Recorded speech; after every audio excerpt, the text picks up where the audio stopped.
People who live and work in smaller cities often feel safe at home and on the job, but there are some places that remain vulnerable. Churches and charities are known for an open door policy, but the Amory Police Department says there is money available to beef up security for nonprofits that may be vulnerable. WCBI's Stephen Pempo was in Amory today to talk to police. He joins us in the studio with more on this. Stephen. Audria, last year, Mississippi nonprofits got just over $1 million to improve their security. Amory police say it's even easier to apply for this latest grant from the Department of Homeland Security. And while there have not been any recent incidents involving threats to Amory, law enforcement wants their citizens to be prepared. People see these incidents happen across the country and they think, oh, not here. And those places said the same thing that small communities in Mississippi say, oh, not here.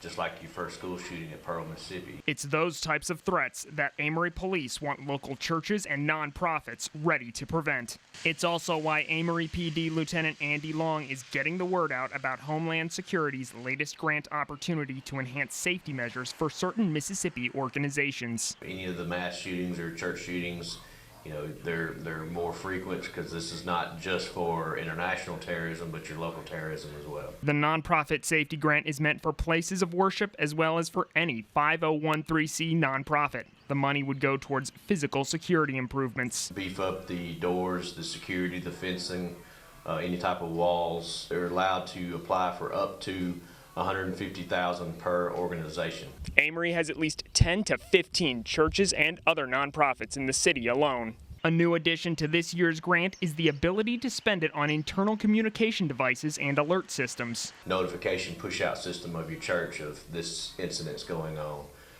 The radio systems for a lot of the churches that have, especially the bigger churches that are starting up their security teams inside the church. Lieutenant Long says he believes Homeland Security and the Mississippi Department of Public Safety have done their part in informing people about the resources available for their protection, and that local law enforcement should do the same. It's left up to local departments to make sure their people are aware of it in their area and surrounding area, because again, if they're enhancing their security, then that helps us with our job.